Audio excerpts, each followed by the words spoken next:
સુરતના વેડ દરવાજા પાસે આવેલા નાસિરનગરમાં તંત્ર દ્વારા કરવામાં આવેલા ડિમોલિશનના વિરોધમાં ગુજરાત પ્રદેશ કોંગ્રેસ સમિતિ દ્વારા એક મોટું આંદોલન છેડવામાં આવ્યું છે। નાસિરનગર ખાતે પીડિતોને ન્યાય અપાવવા માટે કોંગ્રેસ દ્વારા જન ન્યાય પ્રતીક ધરણા પ્રદર્શનની શરૂઆત કરી દેવામાં આવી છે। તંત્રની આ કાર્યવાહી સામે કોંગ્રેસે બ્યુગલ ફૂંક્યું છે અને મોટી સંખ્યામાં કાર્યકરો રસ્તા પર ઉતરી આવ્યા છે। આ ધરણા પ્રદર્શનમાં કોંગ્રેસના વિધાનસભાના વિરોધ પક્ષના નેતા તુષાર ચૌધરી ખાસ ઉપસ્થિત રહ્યા છે। તેમની સાથે પ્રદેશ નેતા આનંદ ચૌધરી, સુરત શહેર કોંગ્રેસ પ્રમુખ, પૂર્વ નગરસેવક અસલમ સાયકલવાળા તેમજ વિપુલ ઉધનાવાલા સહિતના સ્થાનિક નેતાઓ અને કાર્યકર્તાઓ મોટી સંખ્યામાં જોડાયા હતા। કોંગ્રેસના નેતાઓએ તંત્રની ડિમોલિશનની કામગીરીને અન્યાયી ગણાવી ઉગ્ર સૂત્રોચ્ચાર કર્યા છે। આ ધરણા પ્રદર્શનને પગલે વિસ્તારમાં કાયદો અને વ્યવસ્થાની સ્થિતિ જળવાઈ રહે તે માટે સ્થાનિક પોલીસ દ્વારા ચુસ્ત પોલીસ બંદોબસ્ત ગોઠવી દેવામાં આવ્યો છે।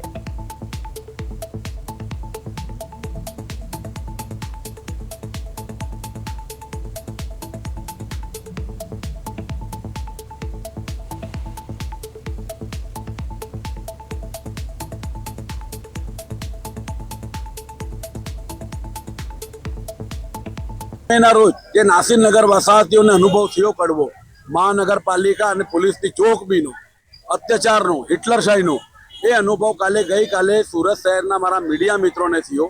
એ પણ કમિશનરના આદેશથી જે સુરત મહાનગરપાલિકાના માર્શલોએ રીતસરની ગુંડાગર્દી કરી અને એમને ધક્કા મુક્કી કરી, ઝપાઝપી કરી, જેને સખત શબ્દોમાં અમે વખોડીએ છીએ। અને મ્યુનિસિપલ કમિશનર અને સુરત શહેરના મેયર બંને જણા જાહેરમાં મારા મીડિયા મિત્રોની માફી માંગે એવી આપણે એ લોકોને ગઈકાલે પણ કીધું હતું ને આજે પણ કીધું હતું કે આ દેશની ચોથું સ્તંભ કોઈ હોય તો એ મીડિયા મિત્રો છે ને એમને સત્ય બહાર લાવવાનું કામ કર્યું છે। એમને ગરીબોને ન્યાય મળે એના માટેની આ લડતમાં સહકાર આપ્યો છે। એમને કોઈ એમના વ્યક્તિગત સ્વાર્થ નહીં હતો, તેમ છતાં મીડિયા મિત્રો સાથે જો હિટલરશાહીથી અમાનવી અત્યાચાર થયો ગઈકાલે એ દુઃખદ છે। મહાનગરપાલિકાના ઇતિહાસમાં પ્રથમ ઘટના છે કે જે ખૂબ જ નિંદનીય છે અને કમિશનર છે એના માટે માફી માંગવી જોઈએ ને માંગવી જોઈએ। આજે ગુજરાત પ્રદેશ કોંગ્રેસ સમિતિની પ્રતિનિધિ મંડળ અહીંયા આવી રહ્યું છે। જે રીતે 100 જેટલા મકાન ગેરકાયદેસર રીતે ડિમોલિશન કરી દેવામાં આવ્યા અને 100 જેટલા પરિવારને રોડ ઉપર આસમાન અને જમીનની વચ્ચે છોડી દેવામાં આવ્યા છે। તે બદલ અમારું કોંગ્રેસનું પ્રતિનિધિત્વ મંડળ એઓની મુલાકાતે આવવાનું છે અને અહીંયા એમની સાથે મુલાકાત કરશે અને અસરગ્રસ્તોની જે વાત હશે ફરિયાદ એ સાંભળશે અને જરૂર પડે ત્યાં આ આંદોલન કેવી રીતે આગળ વધારવું અને એમને ન્યાય માટે શું કંઈક એ કરવી તે બાબત સર અમને દિશા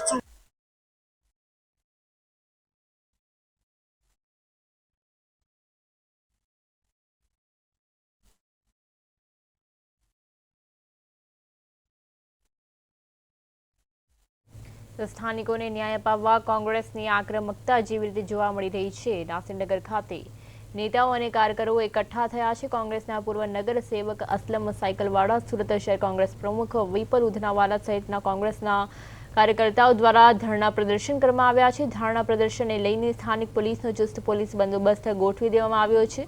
ત્યારે હાલમાં જે રીતે નાસિરનગર ખાતે નેતાઓ અને કાર્યકર્તાઓ એકઠા થયા છે તેમના દ્વારા વિરોધ પ્રદર્શન કરવામાં આવ્યું છે, ત્યારે કોઈ અનિચ્છનીય ઘટના ન બને તે માટે પોલીસનો પણ ચુસ્ત બંદોબસ્ત ગોઠવી દેવામાં આવ્યો છે। ત્યારે આ સાથે આપણા સંવાદદાતા અરવિંદ રાઠોડ આપણી સાથે જોડાઈ ગયા છે। જી અરવિંદ, જેવી રીતે નાસિરનગર ખાતે હવે નેતાઓ અને કાર્યકર્તાઓ એકઠા થયા છે તેમના દ્વારા ધરણા પ્રદર્શન કરવામાં આવી રહ્યા છે, ત્યારે હાલમાં ત્યાં કેવો માહોલ છે? બિલકુલ, સુરતની જે રીતની આખી ઘટના છે એટલે ગુજરાતભરમાં જે ઘટનાનું છે ભૂતિયા ડિમોલેશન તે 14 દિવસ થયા બાદ આજે પણ ખબર નથી પડી કે આ ભૂતિયા ડિમોલેશન છે તે કોણે કર્યું અને જે ગરીબ અને 50-60 વર્ષથી લેતા જે પરિવારો છે તે 100 કરતા વધુ લોકો બેઘર છે, રસ્તા ઉપર આવ્યા છે અને જે રીતે સુરત મહાનગરપાલિકાના રોજે રોજ નવા અવનવા ગતકડા અને કમિશનર સહિતના લોકોને હજી સુધી ગઈકાલ સુધી કમિશનર એટલે કે જે સુરત મહાનગરપાલિકાના કમિશનર તેમને ખબર નથી કે આ ડિમોલેશન કોણે કર્યું। એટલે આખો મામલો ખૂબ પેચીદો થતો જાય છે। ત્યારે જે પ્રકારે કોંગ્રેસનું અલ્ટિમેટમ હતું એટલે કોંગ્રેસ દ્વારા આજે જે રીતના પીડિત પરિવારો છે તેના ન્યાયના એક દિવસના જે પ્રતિક ધરણાનો કાર્યક્રમ છે તે જે જગ્યા પર છે ત્યાં જ રાખવામાં આવ્યો છે અને અહીં આ જોઈ શકીએ છીએ તે મુજબના દ્રશ્યો એટલે કે પીડિત પરિવાર અને આખી ઘટના જે ભૂતિયા એટલે કે જે રીતે એસઓજી પોલીસ અને સુરતની જે પ્રકારેની ચોક પોલીસની પણ ભૂમિકા શંકાસ્પદ છે. એટલે ચોક્કસથી જે રીતની તપાસ થવી જોઈએ એ 14 દિવસે પણ તપાસ નથી થઈ અને આ રીતે લોકો છે તે રહેવા મજબૂર બન્યા છે. ત્યારે જોવું રહ્યું કે આજના જે ધરણા પ્રદર્શન છે કોંગ્રેસ જે તુષાર ચૌધરી સહિતના જે નેતા છે, આનંદ ચૌધરી છે, ધારાસભ્ય સહિતના, તેઓ જે પ્રકારે લોકોને અને પીડિત પરિવારોને અત્યારે મળી રહ્યા છે અને આશ્વાસન આપી રહ્યા છે. ત્યારે જોવું રહ્યું કે આખા મામલે તપાસ છે તે ક્યાં પહોંચે છે અને ક્યારે જે સત્ય છે તે બહાર આવશે તેના પર સૌ કોઈની નજર છે. પરંતુ હજુ સુધી આ ડિમોલિશન કોણે કર્યું તે સ્પષ્ટ થયું નથી. પિયા જી અરવિંદ, એટલે ચોક્કસપણે જેવી રીતે સ્ક્રીન પર પણ દ્રશ્યો સામે આવ્યા છે કે કેવી રીતે કોંગ્રેસના કાર્યકર્તાઓ દ્વારા વિરોધ પ્રદર્શન કરવામાં આવી રહ્યો છે, ત્યારે હાલમાં કોઈ અનિચ્છનીય બનાવ ન બને તે માટે પોલીસનો પણ ત્યાં ચુસ્ત બંદોબસ્ત છે. શું કહેવા માંગશો? ચોક્કસ પોલીસનો તો રોલ બધી જ જગ્યાએ છે, કારણ કે આખું ડિમોલેશનમાં પોલીસનો રોલ હતો. એટલે પોલીસે હવે કાંઈ આમાં બોલવા જેવું રહેતું નથી મને લાગે છે. નહીં તો આ પ્રકારે કોંગ્રેસનો વિરોધ હોય અને પોલીસ કરવા દે એ નવાય નથી. પણ પોલીસના ક્યાંક ને ક્યાંક પોલીસે અત્યારે ઢીલી પડી છે. જે રીતની આખી ઘટનાને ગેરકાયદે એટલે કે સંવિધાનને બાજુમાં રાખીને આખો ઘટનાને જે ક્રમ આપ્યો છે, બીજી તરફ બાંધકામો જે છે ગેરકાયદેસર તે ભૂલ્યા ફાલ્યા છે તે જોઈ શકીએ છે. એટલે ચોક્કસથી આખી ઘટનામાં જોવા જાય તો પોલીસ હોય કે પ્રશાસન હોય કે મહાનગરપાલિકા કોઈ એક રેતી જે કપચી નાખે ત્યાં આ લોકોને ગંધ આવી જતી હોય છે. ત્યારે આટલું મોટો કાંડ થઈ જાય અને મહાનગરપાલિકાના કમિશનર મિસ્ટર એમ નાગરાજન એમ હજી કહી રહ્યા છે કે મને ખબર નથી. સાહેબ, તમને ખબર નથી તો શું લેવા તમે કોના કમિશનર છો? સવાલ અનેક ઉભા થાય. કાયદાકીય પ્રક્રિયાથી જે થવું જોઈએ નથી થયું. એટલે ચોક્કસથી આ તમામ જે મોટા બાગડ બિલ્લા સહિત કે મોટા જે આદેશોને કારણે આખી ઘટનામાં ઢાંક પિસાડો જે કરવાનો પ્રયત્ન છે તે કરવામાં આવી રહ્યો છે. અને નાસિરનગરના જે પરિવારો છે તે કહી શકાય કે 100 થી વધુ જે ઘર છે અને જ્યારે 500 થી વધુ લોકો, બાળકો સહિતના લોકો અત્યારે સ્કૂલે જવા માટેનું જે સ્કૂલ સત્ર શરૂ થઈ ગયું છે, પરંતુ એના દફતરો નથી મળી રહ્યા. એટલે આ એ પણ એક કડવી વાસ્તવિકતા છે.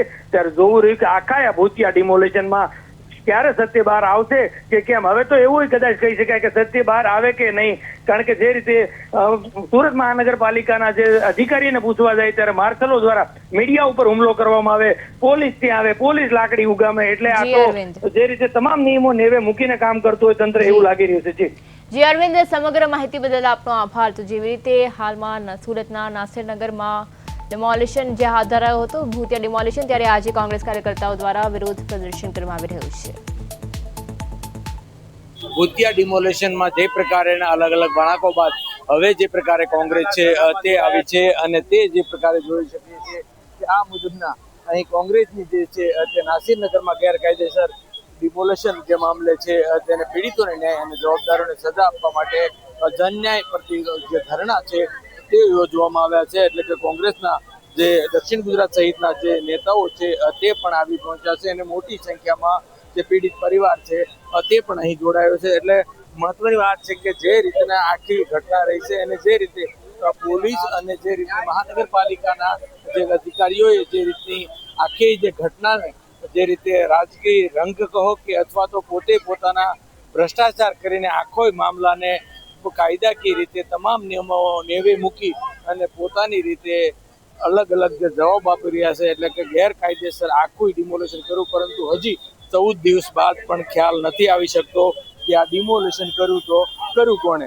અને જે ડિમોલેશન કર્યું છે તેમાં 100 કરતા વધુ જે પરિવારો છે તે બેઘર થયા છે. અને જે રીતે જોઈ શકીએ છીએ તે મુજબ આજે કોંગી જે કાર્યકર્તાઓ છે તેઓ દ્વારા જે રીતનો પ્રતિક ધરણા એટલે કે જનન્યાયની જે માંગ સાથેનો આજે કોંગ્રેસ દ્વારા જે કાર્યક્રમ આપ્યો છે. બીજી તરફ વાત કરીએ તો આખી ઘટનામાં સુરત મહાનગરપાલિકાના જે કમિશનર છે તેમણે પણ ગઈકાલે મને ખબર નથી, કોણે કર્યું તો ખબર નથી, એટલે તમામ પ્રકાર જે રીતે જોઈએ છે તે મુજબના દ્રશ્યો અને આ રીતે જોઈ શકીએ છીએ તે મુજબના દ્રશ્યો છે તે સામે આવે છે. ત્યારે કોંગ્રેસ હવે આક્રમક મોડમાં છે. ત્યારે આનંદભાઈ સાથે જ વાત કરીશું. આનંદભાઈ, શું કહેશો આખી ઘટનામાં જે રીતનું તમામ નિયમો નેવે મૂકીને કામ થયું છે? જે રીતે શ્યાનગરમાં જે ઘટનાઓ થઈ છે, કોઈ રહેવાસીઓને 50 વર્ષથી જે રહી છે એને નોટિસ નથી મળી, પરંતુ બિલ્ડરોના મેળાપીપણામાં અને અધિકારીઓના મેળાપીપણામાં સાંઠગાંઠથી જે રીતે ઘટનાઓ બની છે, આજે અહીંયા શ્યાનગરમાં ઘટના થઈ છે, કાલે વિજયનગરમાં પણ થશે, પરંતુ હવે અત્યાર સુધી જે ઘટનાઓ બુલડોઝરવાળી ઘટનાઓ થઈ છે એનો તપાસનો વિષય છે કે ખરેખર જે લીગલી પ્રોસેસ થઈ છે કે આ ભૂતિયા પ્રોસિજર થઈ છે અને જે સામાન્ય માણસ છે એનો અવાજ દબાવવાનો એને નેસ્ત નાબૂદ કરવા માટેનો આ ભાજપની સરકારમાં મનુવાદી સરકારમાં આ લોકો સામાન્ય માણસને ગરીબ માણસને માણસ તરીકે પણ સ્વીકારવા તૈયાર નથી એવી આ નિંદનીય ઘટના બની છે અને સખત શબ્દોમાં ઉખડીએ છીએ. કઈ રીતે હવે રહેશે લડત? કારણ કે આ આખા જે ઘટનામાં 100 કરતા વધુ લોકો બેઘર થયા છે, સામાન્ય ગરીબ માણસો બેઘર થયા છે અને તંત્રે પોતે હજી સુધી સ્પષ્ટ કારણ નથી. એવું તો કઈ રીતે કોંગ્રેસ આ બાગડ બિલ્લાઓ સામે લડશે? અમે જે પરિસ્થિતિમાં લડીએ છીએ ખૂબ ક્રિટિકલ પરિસ્થિતિમાં લડીએ છીએ, પરંતુ જે પણ પરિસ્થિતિ આ બીજી આઝાદીની લડાઈ છે, મહાત્મા ગાંધી, સુભાષચંદ્ર બોઝ અને નહેરુ જેવા નેતાઓએ જે લડાઈ કરેલી આ બીજી આઝાદીની આ ભાજપ સામેની લડાઈ છે. અને જે મનુવાદી માનસિકતા છે એ અહીંયા ઉજાગર થાય છે કે સામાન્ય માણસને માણસ ગણવા પણ તૈયાર નથી, ગરીબ માણસને માણસ ગણવા પણ તૈયાર નથી અને એટલા માટે એમના છતો ઉજાડી દઈને એ લોકોને નોંધારા બનાવી ઉપર વરસાદ પડવાની તૈયારી છે.